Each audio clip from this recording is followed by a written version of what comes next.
Welcome, dear friends, to a story with unexpected twists of fate and a second chance at love and happiness. Enjoy the story. Sarah Thompson stared at her reflection in the cracked bathroom mirror, dark circles under her eyes betraying the sleepless nights she'd endured since her husband's sudden death. At 35, she was now a widow with 4 children to support, and no idea how she was going to make ends meet. "Mom, I think I should get a job," her eldest son Max announced over breakfast, stirring his cereal absently. Sarah's head snapped up, her eyes wide with surprise. "What? You're only 17, Max? What about school?" Max shrugged, avoiding her gaze. "Not everyone needs to go to college, Mom.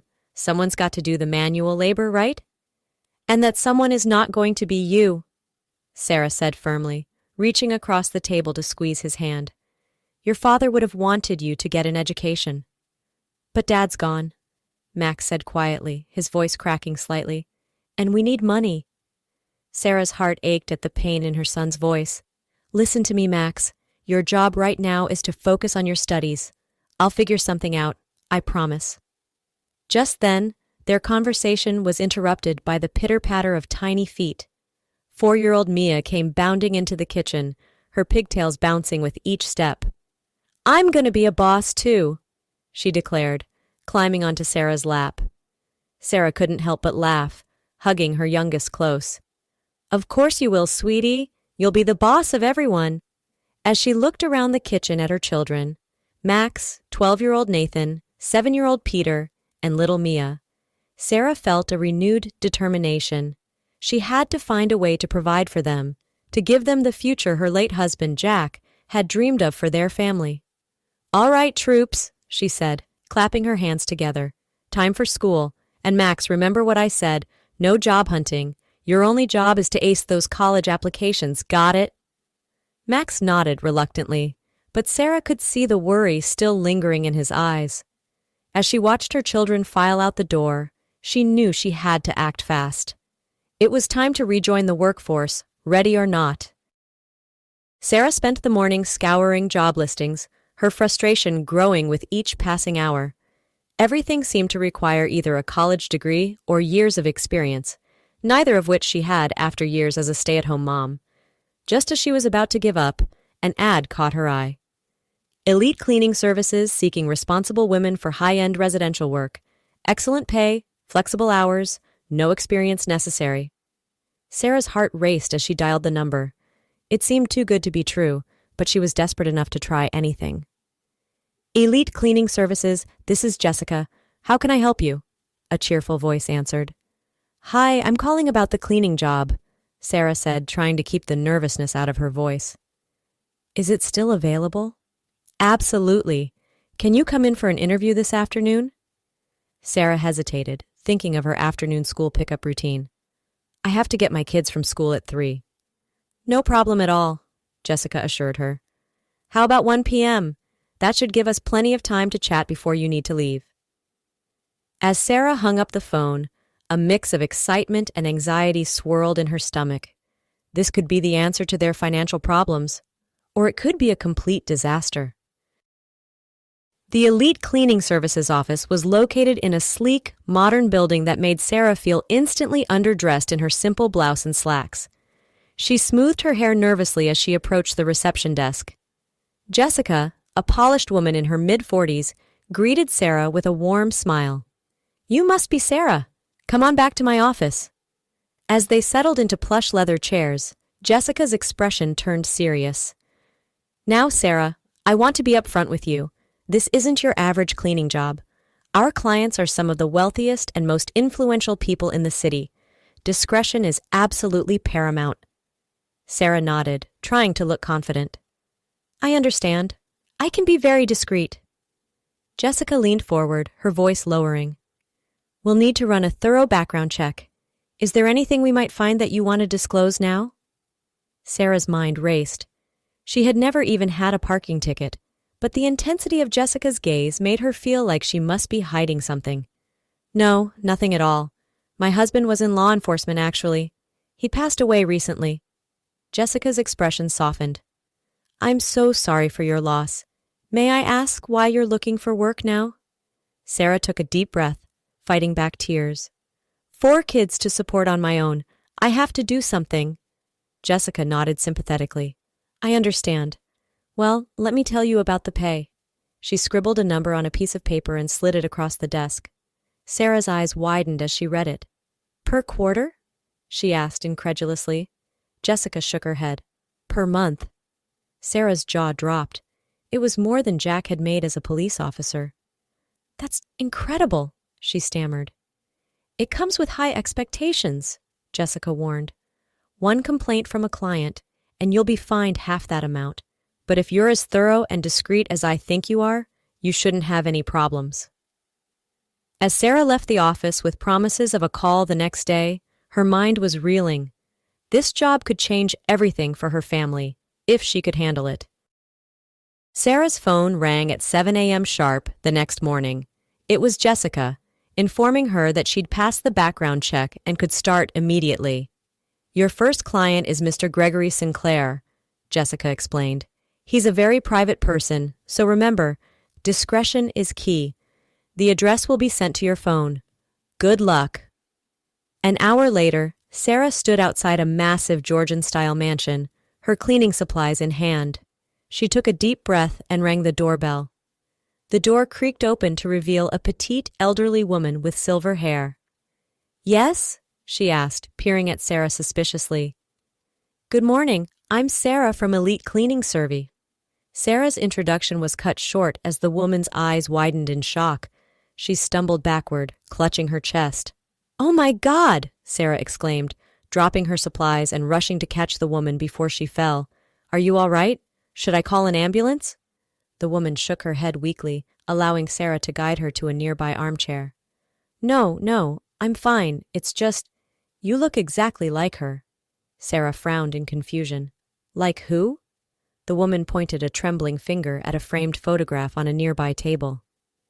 Sarah's breath caught in her throat as she saw the image. It was like looking in a mirror. The woman in the photo could have been her twin, right down to the dimple in her left cheek. Who? Who is that? Sarah asked, her voice barely above a whisper. That's Allison, my son Gregory's wife, the woman explained, her voice thick with emotion. She passed away last week. We just had the funeral. Sarah's mind was reeling. I'm so sorry for your loss, Mrs. Sinclair. I had no idea. This must be terribly upsetting for you. I should go. No! Mrs. Sinclair grabbed Sarah's hand. Please, don't leave. I need to understand. How is this possible? Just then, the front door opened and a deep voice called out, Mom, are you all right? I saw the cleaning service car outside and... The voice cut off abruptly as a tall, distinguished-looking man in his early 40s entered the room. His eyes locked on Sarah, and all the color drained from his face. Allie? He whispered, taking a stumbling step forward. Sarah held up her hands, her heart pounding. No, I'm not Allison. My name is Sarah Thompson. I'm from the cleaning service. I'm so sorry. I had no idea. I should leave. Gregory Sinclair shook his head as if trying to clear it. No, please, don't go. This is extraordinary. Mom, are you seeing this? Mrs. Sinclair nodded, her eyes never leaving Sarah's face. It's uncanny, Gregory. They could be twins. Sarah shifted uncomfortably. I really should be going. I'm clearly causing you both distress, and that's the last thing I want to do. Gregory stepped forward, his expression a mix of grief and fascination. Please, Sarah, would you mind staying for a cup of coffee? I think we all have some questions that need answering. Against her better judgment, Sarah found herself nodding. As she followed the Sinclairs into their opulent kitchen, she couldn't shake the feeling that her life was about to change in ways she never could have imagined. Over steaming mugs of coffee, Sarah listened in stunned silence as Gregory and his mother Eleanor recounted the tragic story of Allison's death. She had suffered a severe allergic reaction to a bee sting at a charity event, passing away before paramedics could arrive. It was so sudden, Gregory said, his voice thick with emotion. 1 minute she was laughing, the next, she was gone. Sarah's heart ached for them. I'm so sorry. I can't imagine how difficult this must be for you both. Eleanor reached out and patted Sarah's hand. You're very kind, dear. But tell us about yourself. Where are you from? Do you have any family in the area? Sarah hesitated, unsure of how much to share. I grew up in the foster system, actually. Never knew my birth parents. I have 4 children of my own now, though. My husband passed away recently, which is why I'm looking for work. Gregory's eyebrows shot up. 4 children? Wow, you must have your hands full. Sarah smiled wryly. You have no idea. As they continued to talk, Sarah couldn't shake the nagging feeling that there was more to this strange coincidence than met the eye. I hope you don't mind me asking, but did Allison ever mention having a sister or being adopted, perhaps? Gregory and Eleanor exchanged a puzzled look. No, never, Gregory said. Allison was an only child. Her parents are both professors at the university. They're devastated, of course. Sarah's mind was racing. Would it be possible for me to speak with them? Allison's parents, I mean? I know it's a long shot, but maybe they have some information that could explain this. She gestured to her face, so eerily similar to the woman in the photograph. Gregory hesitated. I'm not sure that's a good idea. They're still grieving, and seeing you might be too much of a shock. I understand, Sarah said, trying to hide her disappointment. It's just, I've always wondered about my birth family, and now, with this uncanny resemblance, I can't help but think there might be a connection. Eleanor leaned forward, her eyes sparkling with interest. Oh, Gregory, we have to help her. Imagine if there's some family secret we don't know about. Wouldn't you want to know the truth? Gregory sighed, running a hand through his hair. All right. I'll give them a call. But Sarah, please don't get your hopes up. This could all be just a very strange coincidence. 2 days later, Sarah found herself standing on the doorstep of Dr. Frank and Dr. Elizabeth Porter, Allison's parents. Her palms were sweaty as she rang the doorbell, Gregory standing supportively by her side. The door swung open, revealing a distinguished-looking man in his late 60s. Gregory, what's the meaning of— His words died on his lips as he caught sight of Sarah. Frank, who is it? A woman's voice called from inside the house. She appeared behind her husband, her eyes widening in shock as she saw Sarah. Oh my God, she whispered, her hand flying to her mouth. Doctor and Dr. Porter, this is Sarah Thompson, Gregory said gently. We thought you should meet her. Frank Porter's face had gone ashen. It's not possible, he muttered. Elizabeth, tell me I'm not seeing things. Elizabeth Porter reached out a trembling hand toward Sarah's face, stopping just short of touching her. You look just like our Allie, she said, her voice barely above a whisper. Sarah took a deep breath. I'm so sorry to intrude on your grief, she said, but I grew up in foster care, never knowing my birth parents. When I met the Sinclairs and saw Allison's photo, I had to know if there was a connection. Frank and Elizabeth exchanged a long, meaningful look. Finally, Elizabeth nodded, tears welling in her eyes. You'd better come in, Frank said gruffly. We have a lot to talk about. Over the next hour, Sarah listened in stunned silence as the Porters revealed a secret they'd kept for over 35 years. We were young, struggling graduate students, Elizabeth explained, her voice choked with emotion. When I found out I was pregnant with twins, I panicked. We could barely afford 1 baby, let alone 2. Frank picked up the story. We made a terrible decision. We kept Allison and gave you up for adoption. We told ourselves it was for the best, that you'd have a better life with a family who could afford to raise you properly. Sarah felt as if the room was spinning. You're my parents? And Allison was my twin sister? Elizabeth nodded, tears streaming down her face. Can you ever forgive us? Sarah's mind was reeling. All her life she'd wondered about her birth parents, imagined countless scenarios, but nothing could have prepared her for this. I don't know what to say, she stammered. I need some time to process this. Gregory, who had been silent throughout the revelation, finally spoke up. Sarah, I know this is a lot to take in, but I want you to know, I'd like to get to know you. You're Allison's sister, which makes you family. And your children? They're Allison's nieces and nephews. Sarah looked at him, seeing the pain and hope mingled in his eyes. She thought of her own children, how excited they would be to suddenly have grandparents and an uncle. I think, she said slowly, that we all have a lot of catching up to do.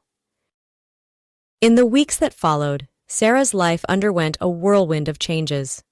Frank and Elizabeth Porter threw themselves into the role of grandparents with gusto, showering Max, Nathan, Peter, and Mia with attention and affection. Gregory became a constant presence in their lives, helping Sarah navigate the challenges of single parenthood and offering a shoulder to lean on when the weight of recent events became too much to bear. One evening, as they sat on Sarah's porch watching the kids play in the yard, Gregory turned to her with a serious expression. "Sarah, I know this might seem strange, given everything that's happened, but I can't help feeling like this was all meant to be. Finding you, I mean." Sarah felt her heart skip a beat. "What are you saying, Gregory?" He took her hand in his touch sending a jolt of electricity through her. "I'm saying that I'd like to see where this goes. Us, I mean, if you're open to it." Sarah hesitated, thinking of Allison, of the bizarre circumstances that had brought them together. "I don't know, Gregory. Isn't it too soon? And what about the kids?" Gregory smiled. "The kids adore you, Sarah. And as for it being too soon, life's too short to waste time. Allison taught me that. I think she'd want us both to be happy." As Sarah looked into Gregory's eyes, she felt a warmth spreading through her chest. It wasn't the all-consuming passion she'd had with Jack, but something different. A gentle, steady flame of possibility. "Okay," she said softly. "Let's see where this goes." 1 year later. Sarah stood in front of the mirror, adjusting her wedding veil. She could hardly believe that a year ago, she'd been a struggling widow, uncertain of how she'd provide for her children. Now she was marrying Gregory Sinclair, with their blended family of 6 kids cheering them on. A knock at the door interrupted her reverie. "Come in," she called. Elizabeth Porter entered, her eyes misty as she took in the sight of her daughter in her wedding gown. "Oh, Sarah," she breathed, "you look absolutely beautiful." Sarah smiled, feeling a mix of emotions wash over her. "Thank you, Mom," she said, the words still feeling strange on her tongue. Elizabeth stepped forward, taking Sarah's hands in hers. "I know this past year hasn't been easy," she said softly, "and I know Frank and I can never make up for the years we lost, but I want you to know how grateful we are to have you in our lives now." Sarah felt tears prickling at the corners of her eyes. "I'm grateful too," she admitted. "I never thought I'd have parents, let alone grandparents for my children. It's more than I ever dreamed of." There was a moment of comfortable silence between them, both women reflecting on the unexpected twists and turns that had brought them to this point. "You know," Elizabeth said, a hint of mischief in her voice, "I always dreamed of having a big, noisy family. I guess I'm finally getting my wish, just a few decades later than I expected." Sarah laughed, the tension of the moment broken. "Well, with 4 kids of my own and Gregory's too, you're certainly getting the noise part." Just then, there was another knock at the door. This time, it was Max, looking handsome in his suit. "Mom, it's time," he said, his voice deepening with the onset of adulthood. Sarah took a deep breath, smoothing down her dress. "Okay, I'm ready." As they made their way to the garden where the ceremony was to take place, Sarah's mind wandered back to that fateful day when she'd first knocked on the Sinclair's door. Who could have imagined that a simple cleaning job would lead to all of this? The garden was a vision of beauty, with white roses and twinkling lights creating a fairy tale atmosphere. As Sarah began her walk down the aisle, she saw the faces of her new, expanded family. There was Frank, looking proudly at the daughter he'd only recently discovered. Next to him sat Eleanor Sinclair, who had become like a second mother to Sarah over the past year. Sarah's children were there too, of course. Max stood tall and proud, ready to give his mother away. Nathan and Peter fidgeted in their suits, while little Mia beamed from her place as flower girl. Gregory's children, Emma and Liam, sat with wide grins, excited to officially welcome Sarah into their family. And at the end of the aisle stood Gregory, his eyes shining with love and happiness as he watched Sarah approach. As she reached him and took his hands, Sarah felt a sense of peace wash over her. This wasn't the life she had planned, but it was beautiful in its own unexpected way. "Ready?" Gregory whispered, giving her hands a gentle squeeze. Sarah nodded, smiling up at him. "Ready." As the officiant began the ceremony, Sarah couldn't help but think of Allison. In a strange way, her sister had brought them all together, even in death. She sent a silent thank you to the twin she'd never known, grateful for the twist of fate that had led her to this moment. The reception was a joyous affair, filled with laughter, tears, and countless toasts to new beginnings. As Sarah and Gregory shared their first dance, she caught sight of her children laughing with their new step-siblings and grandparents. "Penny for your thoughts?" Gregory murmured, pulling her close. Sarah smiled, resting her head on his shoulder. "I was just thinking about how lucky we are," she said. "A year ago, I thought my life was over. Now I feel like it's just beginning." As they drove off into the night, surrounded by the cheers and well-wishes of their loved ones, Sarah felt a sense of excitement for the future. She didn't know what challenges lay ahead, but she knew that with her newly expanded family by her side, she could face anything. The cleaning job that had started it all was long forgotten, replaced by the promise of a new life filled with love, laughter, and the joy of unexpected blessings. Sarah Thompson Sinclair was ready for whatever adventures lay ahead, grateful for the second chance at happiness that fate had granted her.